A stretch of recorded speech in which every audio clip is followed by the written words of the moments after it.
الحمد لله الذي خلق فسوى والذي قدر فهدى. الحمد لله الذي خلق الإنسان من نطفة فإذا هو خصيم مبين. الحمد لله الذي رفع السماوات بقدرته واستوى على العرش بقوته ليس له بديل ولا عديل ولا شارق ولا مشارق. الحمد لله الذي كتب الآثار ونسخ الآجال والسر عنده علانية والقلوب عنده مفزية.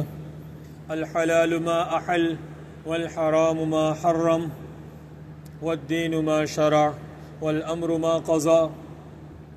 الخلق خلقه والعبد عبده وهو الله الرؤوف الرحيم. أعوذ بالله من الشيطان الرجيم. بسم الله الرحمن الرحيم. يوم لا ينفع مال ولا بنون إلا من أتى الله بقلب سليم. صدق الله العظيم. وقال النبي صلى الله عليه وسلم إن في جسد كل بني آدم لمزغة فإذا صلحت صلح سائر جسده وإذا فسدت فسد سائر جسده ألا وهي القلب ألا وهي القلب 3 مرات.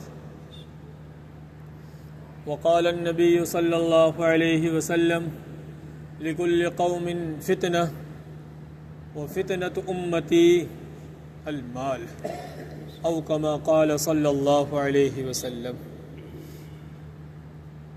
میرے محترم بزرگوں اور عزیز دینی بھائیوں، اللہ رب العالمین کا بے پناہ احسان، اس پاک ذات کا کرم اور فضل ہوا. اس پاک ذات نے ہم سب کو یہ ایمان کی مجلس عطا فرمائی. بظاہر دیکھنے کے اعتبار سے، بظاہر دنیا کی مجالس کے اعتبار سے، بظاہر دنیا کی بڑی بڑی پنچایتوں کے اعتبار سے، اور بظاہر ہماری دکانوں اور اڈوں اور ٹھیوں پر لگنے والی مجلسوں کے اعتبار سے، جوئے شراب اور سٹے کی مجلسوں کے اعتبار سے گرچہ یہ مختصر نظر آتی ہے، گرچہ ان سے چھوٹی نظر آ رہی ہے، تعداد گرچہ ان سے کم ہو سکتی ہے، لیکن حقیقت یہ ہے، یقین جانو میرے عزیزو، میرے پیارو، میرے لاڈلو، کہ اللہ کے یہاں اس کی قیمت، اللہ کے یہاں اس کی قدر، یہ دنیا کے بے وقوف لوگ کیا جا رہے ہیں اس میں. حقیقت میرے عزیزو، میرے بھائیو، یہ ہے کہ عقل مند کون اور بے وقوف کون. یہ بھی میں آپ کو بتلا دوں، اللہ کے نبی صلی اللہ علیہ وسلم نے بڑی زبردست ایک حدیث پاک کے اندر اس کو سمجھا دیا. وہ کیسے؟ الکیس من دان نفسہ وعمل لما بعد الموت. یہ عقل مند ہے، یہ ہوشیار ہے، یہ چالاک ہے، یہ تیز ہے. آج کی دنیا کس کو کہہ رہی ہے ہوشیار؟ وہ دھوکہ دینے میں تیز. کس کو کہہ رہی چالاک؟ ٹٹلو کاٹ دے وہ چالاک ہو جاوے. کائے کی جیب خالی کر کے جو ہے اترا ہو جاوے، اس کو جو لوگ ہوشیار کہتے ہیں. بڑا وہ بہت تیز ہے، ہاتھ نہ دے. اب پلک جھپکتے میں ہی جو ہے دھوکو کر دے. آنکھن سے لکھاتے میں سے جو ہے چال بازی لگا جاوے. اس کو لوگ تیز کہتے ہیں آج کے دور میں. یہ تیز نہیں ہے، یہ بے وقوف آدمی. تیز کون؟ عقل مند کون؟ ہوشیار کون؟ الکیس من دان نفسہ. قربان جائیں جناب محمد رسول اللہ صلی اللہ علیہ وسلم کی ذات عالی پر، آپ کی زبان سے نکلے ہوئے ان الفاظ پر. کیا فرمایا؟ الکیس، عقل مند، ہوشیار، دانائی رکھنے والا. کون؟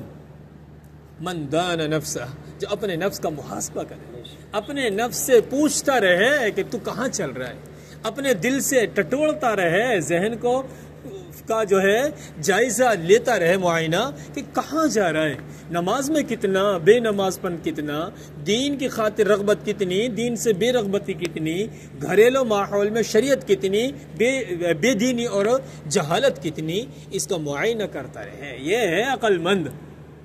من دان نفسہ، اپنے دل کا محاسبہ کرتا رہے، دل سے پوچھتا رہے، دل کو جھنجھوڑتا رہے کہ یہ کہاں جا رہا ہے، اس دل کے اندر کون سی بات زور پکڑ رہی ہے. میرے عزیز میرے بھائیو، کیا ہے؟ میں آپ کو بتلاؤں.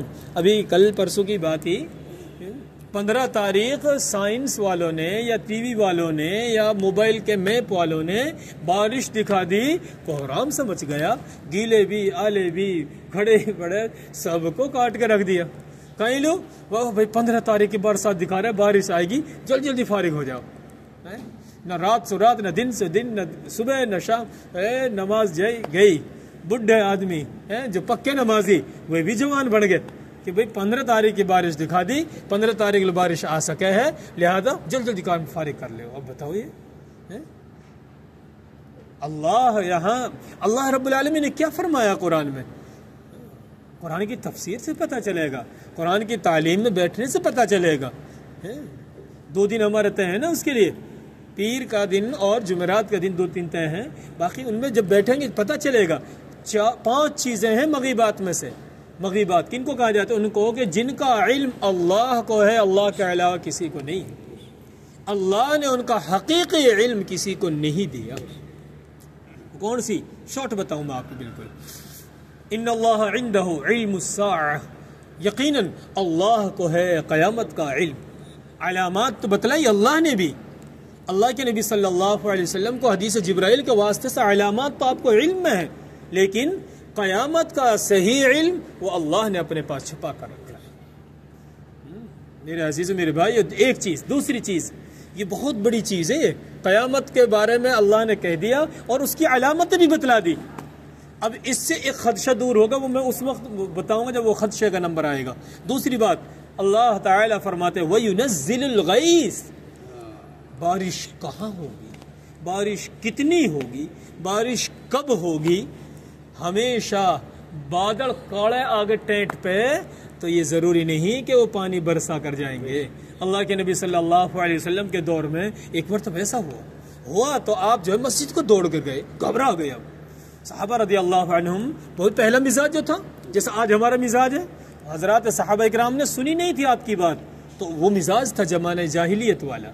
آج ہم جو ہے سن چکے ہیں، علم میں آ چکی ہے، اور جانتے پہچانتے ہوئے بھی نظر انداز کریں۔ کیوں؟ یقین نہیں ہے۔ کیوں؟ قربانی نہیں لگی۔ کیوں؟ وقت نہیں لگا۔ کیوں؟ دین بغیر محنت اور مشقت کے آیا ہے، پھر قدر کہاں سے؟ میرے عزیز میرے بھائیو، آپ کے زمانے میں جب سیاہ بادل آئے تو صحابہ کرام یہ تو خوشی کی علامت ہے، بارش ہوگی۔ آپ نے کہا کہ مجھے اس بات کا کیسے یقین ہو جاوے کہ یہ بارش برسائے گا، یہ آگ برسائے گا؟ پہلی قوموں پر بارش کے بجائے ان پر پتھر بھی برسے ہیں، ان پر جو ہے آگ بھی نازل ہوئی ہے، میں کیسے اطمینان کر لوں؟ میرے عزیز میرے بھائیو، اگر بادل ہو رہے ہیں تو سب گھبرا رہے ہیں، بارش ہوگی، بارش نہیں، اللہ ہی کے علم میں ہے کہ کیا ہوگا اس میں۔ اور ایک بات میں آپ کو بتلاؤں، علامت تو قیامت کی اللہ نے بتلا دی، بارش کی علامتیں بھی اللہ نے بتلائی ہیں۔ یہ ہو ٹھنڈی ہوائیں تو بارش ہو رہی، بجلیاں ہو رہا ہے تو بارش ہو سکتی ہے، اس کی علامت ہے۔ تعرف الاشیاء بازداد، یعنی کوئی بھی چیز اس کی علامتوں سے پہچانی جاتی ہے۔ ہاں علامت ضرور ہے، لیکن سائنس پر ایسے یقین کیسے ہو گیا؟ یہ ایمان کی کمزوری ہے۔ 2 چیزیں۔ تیسری چیز، وَيَعْلَمُ مَا فِي الْأَرْحَامِ، ماں کے پیٹ میں کیا ہے، لڑکا ہوگا، لڑکی ہوگی، مخنث ہوگا، ہجڑا ہوگا، کیا ہوگا کہ نہیں ہوگا، کس کو علم ہے؟ آج لوگ کہتے ہیں کہ یار مشین بتا دیتی ہے کہ کیا ہوگا، نہیں، بالکل 100% مشین نہیں بتا سکتی۔ ہاں 9 مہینے کا بچہ ہو گیا، اب بتانا کوئی کمال نہیں ہے، اللہ کے علم میں تو جب رحم مادر میں وہ نطفہ گیا اس وقت میں ہی طے ہو رہا تھا کہ یہ کیا ہوگا۔ 3 باتیں ہو گئی ہیں، پہلی چیز قیامت، دوسری چیز بارش، تیسری چیز مادر رحم میں کیا ہے، رحم مادر میں کیا ہے، تین چیز ہو گئی۔ چوتھی چیز، وما تدری نفس ماذا تکسب غدا، کل کیا کمائے گا۔ ہم تو سوچ لیتے ہیں کہ میں جو ہے ماسٹر ہوں تو میں جو ہے ڈیوٹی پہ جاؤں گا، میں یہاں کماؤں گا۔ ہم تو سوچ رہے ہیں میں دکاندار ہوں، میں دکان پہ جاؤں گا۔ ہم بیلدار ہے تو ہم بیلداری پہ جائیں گے، مستری ہے تو ہم مسترات پہ چلے جائیں گے۔ نہیں میرے عزیزو، کیا پتا کل کو کون سی مصیبت ہے، کوئی بیماری آ گئی آپ چلے جائیں گے؟ نہیں، کل کو کیا ہوگا وہ تو اللہ ہی کے علم میں ہے۔ کل کیا کمائے گا، کتنا کمائے گا، ثواب کمائے گا، گناہ کمائے گا. موت ہے، زحمت ہے، خوشی ہے. کتنی زندگی کے حالات ایسے رہتے ہیں کہ آدمی چاہتے ہوئے بھی نہیں کرتا. ضروری ہے کہ جس نے دکان کھولی وہ دکان پہ جاوے. کوئی آفت سماوی اللہ ہماری حفاظت فرمائے آئی، مکان کا ایک کونا گرا، اب جا کے دکھاوے نا کوئی نہ، تم دب جاؤ چاہے کہ نیچے، میں تو دکان پہ جاؤں گا، کما کے لاؤں گا، میں ٹھان لے کل. ہے ایسا کوئی نہیں میرے عزیزو.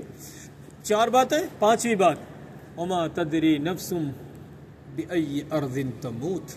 کون آدمی کہاں مرے گا اللہ جانتے ہیں، کوئی نہیں جانتا. یہ ہے مغیبات، یہ ہیں غیب کی باتیں جو اللہ کے علم میں ہیں. اللہ کے علاوہ کوئی نہیں جانتا کہ ان کا علم حقیقی کیا ہے، کتنا ہے اور کس کے پاس، سوائے اللہ کے کسی کے پاس کچھ نہیں. کیا ہوگا، کیسے ہوگا، نہیں، یہ تو اللہ ہی جانے. میرے عزیزو، میرے بھائیو، بات شروع یہاں سے ہوئی کہ آج ہمارا ایمان اتنا فسفسا، اتنا ہلکا، اتنا کمزور، اتنا ضعیف، کس درجے کا، اس درجے کو پہنچ چکا ہے کہ ہمارا سائنس پر اتنا یقین، نبی کی بات پر یقین نہیں. کیسے ایمان یہ ہمیں جنت تک پہنچائے گا؟ اسی کا تو جائزہ لینا ہے، اسی کی تو فکر لینی ہے، اسی کا تو احساس لینا ہے. میرے عزیزو، میرے بھائیو، جو میں نے خطبے کے اندر قرآن کریم کی آیات پڑھی، اس کے بعد جو میں نے حدیث پاک پڑھی، ان کا جو حاصل، ان کا جو خلاصہ، آج ہم میں سے ہر ایک زمیندار ہے، اکثر جو ہے زمیندار ہے، محنت اور مزدوری کرنیا ہے. اس کو اپنی محنت پر، اس کو اپنی مزدوری پر، اس کو اپنے کام کا، اس کو اپنے کاج کا کتنا خیال ہے. صبح سے شام، شام سے صبح کھیت خالی کرنا، اس کو جوتنا، اس کو بونا، بال کو نکالنا، اس کو داج کو بھرنا، سکھانا، تاکہ کرنسی مل جائے، تاکہ روپیہ آئے گا. اس سے امیدیں وابستہ ہیں. یہی تو مال ہے. میرے عزیزو، میرے بھائیو، یہ مال کی محبت انسان کو اندھا اور بہرا کر دیتی ہے. مال کی محبت، جبکہ یہ اچھی چیز بھی ہے تو یہ نقصان دہ بھی چیز ہے. اچھی چیز کب ہے؟ شریعت کے دائرے میں رہتے ہوئے آوے. اس مال کی وجہ سے نماز ضائع نہ ہو، اس کام کی وجہ سے ہمارا دین ضائع نہ ہو، اس کام کی وجہ سے ہماری شریعت نہ برباد ہوئے، تو یہ بہت بہترین چیز ہے. اگر اس مال کی وجہ سے ہماری نمازوں کا سر قلم ہوتا ہو، ہمارا دین منڈ جاتا ہو، اس کی وجہ سے اگر ہم حرام کھانے والے بن سکتے ہوں، اگر اس کی وجہ سے ہماری اولاد جو ہے اولاد دین سے بے دین ہو سکتی ہو، تعلیم ان کی چھوٹ سکتی ہو، نمازیں اور گھر کی تعلیم ضائع ہو سکتی ہو، ہمارا اللہ کے راستے میں نکلنا چھوٹ سکتا ہو، یعنی یہ دینی اعتبار سے نقصانات اگر ہوتے ہیں، پھر یہ مال خیر نہیں ہے، پھر یہ آزمائش ہے، پھر یہ امتحان ہے، پھر یہ جو ہے ہمارے لیے ہلاکت کی چیز ہے. اللہ کے نبی کی حدیث میں آپ کو سنا کر بات ختم کرتا ہوں. آپ نے یہ ارشاد فرمایا، لِكُلِّ قَوْمٍ فِتْنَةٌ. جتنی پہلی امتیں گزری ہیں، ہر ایک کو اللہ نے آزمایا، ہلاک ہوئی. کسی کو مچھلیوں کے واسطے سے آزمایا ہے نا قرآن میں تذکرہ، کسی کو باغات دے کر آزمایا ہے، کسی کو نسل دے کر آزمایا، مختلف طریقے سے لوگوں کو آزمایا اللہ نے. لیکن آپ نے یہ فرمایا، میرے اور آپ کے پیارے نبی جناب محمد رسول اللہ صلی اللہ علیہ وسلم نے یوں ارشاد فرمایا کہ میری امت کی جو آزمائش کی چیز، جو ان کو جو ہے فتنے میں ڈالنے کی چیز ہوگی، وہ کون ہوگی؟ وہ فتنۃ امتی المال. میری امت کے جو آزمائش کی چیز ہوگی وہ مال کی صورت میں ہوگی. یہی وجہ ہے کہ ہم نے دیکھے اپنے بڑے بوڑھے، آپ نے تو زیادہ دیکھے، چھنڑ گھر میں گزارو کر گئے، اللہ نے آزمائشوں سے بچا دیا. آج ہم جو ہے ایک سے چڑھ کے دوسرے سے تیسروں، اتنے جو ہے اپنے ہی آگے 3 4 مرتبہ مکان بنا رہا ہے آدمی. اپنی اگر کسی کو 60 سال کی زندگی اللہ نے دے دی تو 2 3 مرتبہ وہ مکان کی تعمیر کر رہا ہے. اور پہلی مرتبہ جب کرے گا تو ہاتھ نہاری کرسی، پھر دب گئے، پھر دوسروں کی کر رہا ہو، پھر تیسرا کر رہا ہے. وجہ کیا ہے میرے عزیز میرے بھائیو؟ اگر اس طرح سے ضائع ہوا، اگر اس طرح سے زندگی گزری، اس طرح سے زندگی کٹی، تو یہ ہلاکت ہے، یہ تباہی ہے. میرے عزیز میرے بھائیو، یہ اللہ نے فراوانی دی تو اس کو اللہ کے راستے میں لگا، فراوانی دی تو اس کو آپ پریشان حالوں کے اوپر خرچ کریں. اگر یہ اللہ نے دی ہے تو اس کو راہ حق میں جو ہے بیرون تک جاویں، حج کریں، عمرہ کریں، محتاجوں کے سروں پر ہاتھ رکھیں، بے گھروں کے لیے جو ہے چھاؤنے کا انتظام کریں، ننگوں کو کپڑے پہناویں، بھوکوں کو کھانا کھلاویں. یہ تو اس لیے دی اللہ نے. ایسے کام کریں گے تو آخرت آباد ہوگی.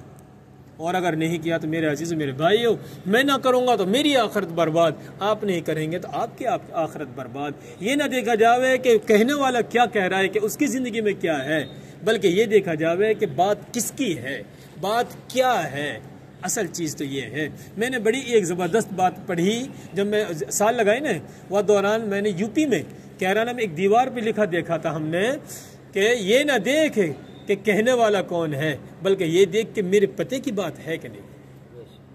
اگر حقیقت اور حق دیوار پر بھی لکھی ہو تو اس کو بھی لے لو، گرچہ وہ خاموش دیوار ہے، کہنے والا کوئی بھی نہیں ہے، دیوار سے بھی اس کو لے لینا چاہیے۔ حقیقت ہے نا میرے بھائیوں۔